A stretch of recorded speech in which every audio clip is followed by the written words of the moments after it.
بسم الله الرحمن الرحیم. در این قسمت از تفسیر سوره مدثر خداوند می‌فرماید در ادامه بحث گذشته که در مورد سقر بود، می‌فرماید علیها 19، یعنی 19 نفر بر اونها موکل هستند، یا به عبارتی بر آنها 19 نفر هست. یعنی بر اون سقر 19 نفر موکلن که عهدهدار عذاب دادن به اون مجرمین هستند. اینجا هرچند که مطلب رو مبهم گذاشته و نگفته اون 19 نفر چی هستن، آیا اصلا 19 نفرن، آیا 19 گروهن، 19 لشکرن و این که از چه جنسی هستن، در آیه بعد اینها رو باز میکنه که این 19 اشاره به عدد مأموران عذاب داره که اونها از جنس فرشتگان الهی هستند. اما اینکه چرا از میان اعداد فقط عدد 19 را برای مأموران عذاب الهی انتخاب کرده، کسی دقیقاً نتونسته به درستی این موضوع رو پاسخ بده. احتمالاتی روی این قضیه دادن، اما نکته قابل توجهی که وجود داره از آیه 18 تا این آیه، حرف آخر تمام آیات حرف را هستش.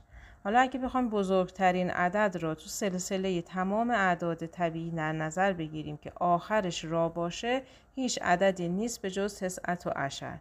چون بعد این یعنی یه چیدمان جالبی هست که تو این آیات اومده، چون بعد از اون وارد 20 میشه، همه اینها انتهاش عدد 20 میشه و بعد 30 و آیات بعد میشه و بنابراین بزرگترین عددی هست تو سلسله اعداد طبیعی که حرف آخرش میتونه را باشه. برخی گفتن که این به خاطر این هست که ریشه های اخلاق رذیله به 19 خلق ظاهر و باطن برمیگرده و اخلاق رذیله هم هر کدوم از اونها یکی از عوامل عذاب الهی است. این یکی از نظریاتی که داده شده. بعضی گفتن که طبقات دوزخ 19 طبقه است، به تعداد اونها در واقع مأموران عذاب الهی خداوند گماشته. اما این در واقع این مسائل به طور کامل برای هیچ کسی روشن نشده، چون ما تو دنیای مادی و محدود داریم زندگی میکنیم. برخی از انسان‌های سبک مغز هم شروع کردن به مسخره کردن این آیه و عده‌ای دور هم حتی نشسته بودن که گفتن پیامبر خبر داده که خازنان آتش 19 نفرن. بعد در اون به این گفتن آیا یکی از اون سران اونها گفت آیا شما عاجزید از اینکه 19 نفر رو بخواید از بین ببرید؟ یکی از اونهایی که خیلی شجاع بود و دلاور بود بلند شد و من یک تنه 17 تاشون رو از بین میبرم و بقیه شما هم اون 2 نفر رو از بین ببرید و همگی قاقا خندیدن. با اینکه نمیدونم اگر تو این آیه اومده 19 عدد 19 رو آورده، هر کدوم از این فرشته ها قدرت عظیمی داره که میتونه یه قبیله بزرگی را کاملا زیر و رو کنه، همونطوری که داشتیم قوم لوط را کاملا زیر و رو کرد یک چند تا از اونها. و این قدرت فرشتگان اینقدر هستش که میتونه تمام اونها را، یکی از اونها میتونه همه اونها را در آن واحد از بین ببره. در آیه 31 هم مطلب رو باز میکنه، میگه و ما جعلنا اصحاب النار الا ملائکه. این آیه طولانی ترین آیه این سوره است که به اونها پاسخ میگه و یه حقایق زیادی رو تو این زمینه روشن میکنه. میگه ما اصحاب آتش یا این مأموران عذاب را جز فرشتگان قرار ندادیم. مراد از این اصحاب النار پس همون خازنان موکل بر دوزخ هستن که عهدهدار شکنجه دادن مجرمین هستن. پس موکلین بر این آتش از جنس بشر نیستن تا این مجرمین امید این رو دارن که بتونن در برابر اونها مقاومت کنن یا اونها رو بخوان از پا در بیارن و از بین ببرن. اینها یه فرشتگان نیرومندی هستن، پرقدرت، که به تعبیر قرآن خداوند میگه شداد هستن، غلاظ هستن، یعنی خشن و سختگیر هستن و همه گناهکاران در برابر اونها ضعیف و ناتوان هستن. میگه و ما جعلنا عدتهم الا فتنة للذین کفروا. ما تعداد اینها رو اگر 19 هم گفتیم جز برای آزمایش کافران این را قرار ندادیم. این عدد 19 یک فتنه‌ای بود، یعنی به معنای یک آزمایشی بود برای اونهایی که کافر بودن. یعنی ما از عدد اون ملائکه و اینکه اینها 19 نفرن به شما خبر ندادیم، مگر برای اینکه همین خبر باعث آزمایش کفار شد و کفار خودشون رو نشون دادن. یه عده شروع کردن به استهزا کردن که چرا حالا از بین اعداد فقط عدد 19، در حالی که اگر هر عدد دیگه‌ای هم انتخاب میشد جای همین سوال وجود داشت.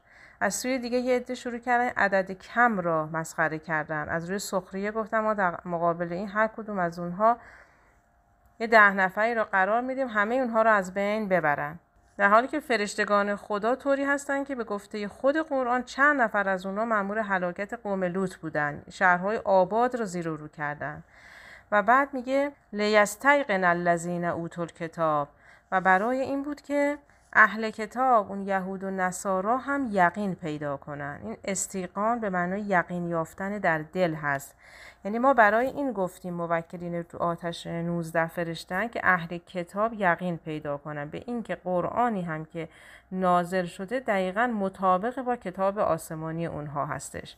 یعنی این عدد تعداد خازنین دوزخ دقیقاً مطابق و هماهنگ با اون چی بود که در کتاب خود اونها اومده بود و بر یقین اونها به نبوت پیامبر افزود و همین باعث شد که مؤمنان هم تو عقیده و ایمانشون راسختر بشن. میگه و یزداد الذین آمنوا ایمانا، هدف این بود که ایمان مؤمنان هم زیادتر بشه، افزونتر بشه. یعنی مؤمنین به اسلام هم وقتی ببینن که اهل کتاب هم این خبر قرآن رو تصدیق کرده ایمانشون زیادتر میشه. ولی یقول الذین فی قلوبهم مرض والکافرون ماذا اراد الله بهذا مثلا، و اینکه کفار و اون بیمار دلان بگن منظور خدا از توصیف این عدد 19 چه بود؟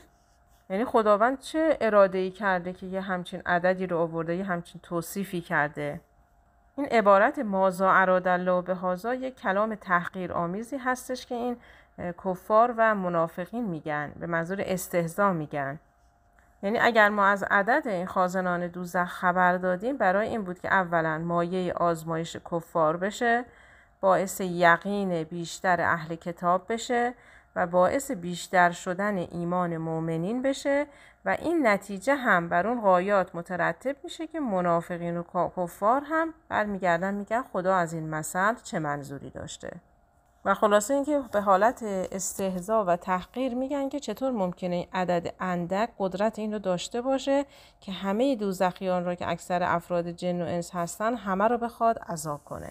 و در ادامه میگه کذالک یضل الله من یشاء و یهدی من یشاء. با همین سخنا، با همین تمثیلاتی که خداوند میاره، درب هدایت برای یه عده‌ای باز میشه، درب ضلالت هم برای یه عده‌ای. یعنی یه عده‌ای ایمان میارن میگن ربنا اننا سمعنا منادیا ینادی للایمان، یه عده‌ای هم برمیگردن میگن ماذا اراد الله بهذا مثلا.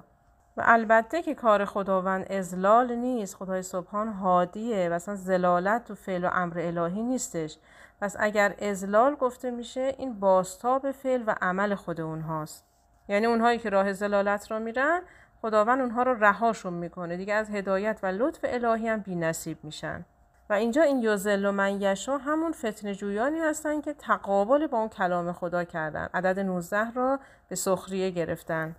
و در ادامه میگه و ما یعلم جنود ربک الا هو، و این عدد جنود پروردگار تو را کسی جز خود خداوند نمیدونه. یعنی علم به حقیقت اون جنود، خصوصیات خلقتشون، تعداد اونها و اعمالی رو که انجام میدن، همه اینها مخصوص به خداوند متعال هست و احدی با خدا تو اینها شریک نیست. هیچ کسی نمیتونه عده اونها رو کم یا زیاد کنه یا در برابر اصلا در مورد خصوصیات اونها بخواد نظری بده و اظهار نظری بکنه. و میگه و ما هی الا ذکری للبشر، این ضمیر هی هم به اون جمله علیها 19 برمیگرده. اگر مؤنث آورده نگفته هو، برای این بوده که خبر مؤنث هستش و این جز برای تذکر بشر نیستش. پس اولا اینکه اصلا بشر هیچ راهی به علم و آگاهی از جنود پروردگار نداره و اگر ما خودمون این خبر رو دادیم که مثلا خازنان دوزخ 19 نفر هستن، برای این بوده که مایه تذکر اونها بشه و از اون انذار بگیرن. و اینکه اگر خداوند هم یه جنودی را برای یه سری اموراتش در نظر گرفته، به دلیل این نیستش که خودش نمیتونه همه این گناهکاران را کیفر بده. این یک تذکر و بیداری هست برای اینکه این مسئله عذاب الهی امر جدی است و اینکه بخواد عظمتش را به خلایق نشون بده و بگه یک سری مجری فرامینی هستن که در سراسر عالم مجری فرمان الهی هستن. خب این قسمت هم در اینجا به پایان رسید. همه عزیزان رو به خدای بزرگ میسپارم و التماس دعا دارم. یا حق.